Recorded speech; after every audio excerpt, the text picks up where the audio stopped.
السلام علیکم ورحمۃ اللہ وبرکاتہ۔ عزیز دوستو، رمضان المبارک کے اندر روزے کی حالت میں بہت سارے حضرات خلال کرتے ہیں، یا تو وہ تنکا کے ذریعے سے یا کسی اور کاغذ کو، جو کڑک کاغذ ہوتا ہے اس کو فولڈ کر کے پھر اس کے ذریعے سے جو کونا ہوتا ہے اس سے دانت صاف کیا جاتا ہے۔ بہت سے کرتے کیا نہیں جاتا ہے۔ اور اسی طرح سے دھاگا وغیرہ سے بھی بہت سارے حضرات صاف کرتے ہیں، جس سے سلائی ولائی ہوتا ہے، تو اس دھاگے سے، اور ریڈی میڈ دکان وغیرہ میں شاپ پہ مل جاتا ہے وہ ٹوتھ پک، تو اس سے بھی بہت سارے حضرات کرتے ہیں۔ اور تو یہ ایک مسئلہ ہوا۔ دوسری بات یہ کہ کان صاف کرتے ہیں ایئر بڈ کے ذریعے سے، جو شاپ وغیرہ پہ مل جایا کرتا ہے آسانی سے، یا پھر کوئی اور تنکا لکڑی وغیرہ، یا بہت سارے لوگ تو وہ جھاڑو جو ہوتا ہے نا اس کو توڑ کے کرنے لگتے ہیں، یا پھر جو تانبا، المونیم، ان سب چیزوں کا بنا ہوا یہ مارکیٹ کے اندر مل جاتا ہے، تو اس سے بھی بہت سارے لوگ کرتے ہیں کان صاف۔ تو خیر، کسی بھی چیز سے کرے، ہم کو یہاں پر بس مسئلہ کو سمجھنا ہے اور اپنا جو صحیح مسئلہ ہے اس کے اوپر عمل کرنا ہے۔ سب سے پہلے دانت جو صاف کیا جاتا ہے، خلال جو کیا جاتا ہے، تو روزے کی حالت میں فی نفسہ خلال کرنا، دانت کو صاف کرنا، یہ غلط نہیں ہے، اس سے روزے کے اندر کوئی اثر نہیں پڑے گا۔ لیکن ایک بات دھیان رکھے کہ جیسے خلال کر رہے ہیں تنکا کے ذریعے سے یا ٹوتھ پک کے ذریعے سے، تو خلال کرنے کے دوران اگر منہ سے، دانت کے مسوڑوں سے اگر خون وغیرہ نکل آیا، اور وہ خون نکل کر تھوک پر اتنا غالب ہو گیا، یعنی خون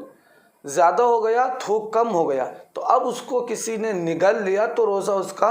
ٹوٹ جائے گا۔ لیکن اگر اس نے اس خون کو تھوک کے ساتھ تھوک دیا، پھینک دیا، تو اس کا روزہ نہیں ٹوٹے گا، روزہ صحیح ہوگا۔ اس لیے دھیان رکھے کہ جب اس طرح سے کوئی خون کسی مسوڑے وغیرہ سے نکل آئے تو اس کو تھوک دیا جائے، کلی کر لیا جائے، تو یہ سب سے اچھا طریقہ ہے۔ اور اگر کاغذ وغیرہ سے کیا جا رہا ہے تو کہیں ایسا نہ ہو کہ کاغذ کا کوئی ریزہ نکل کر، کیونکہ ظاہر سی بات منہ کے اندر داخل کریں گے تو کاغذ بھیگے گا، گیلا ہو جائے گا، اب اس کا کوئی ریشہ کہیں منہ میں رہ نہ جائے، پھر وہ حلق کے اندر چلا جائے گا تو پھر اس سے بھی روزہ ٹوٹنے کا خطرہ ہے، روزہ ٹوٹ جائے گا اگر وہ حلق کے اندر اتر گیا تو۔ اور اسی طرح سے دھاگا سے اگر کر رہے ہیں تو اس کا کلر اتنا تو نہیں ہوتا ہے، لیکن اگر ایسا ہوا کہ کلر اس کا زیادہ نکل گیا اور وہ کلر، دھاگے کا کلر تھوک کے اوپر غالب ہو گیا، ویسے ہوگا نہیں لیکن اگر ہو گیا تو یہ اس تھوک کو ہمیں پھینک دینا چاہیے، تھوک دینا چاہیے، کلی کر لینا چاہیے۔ اور اگر کسی نے اس طرح سے ہی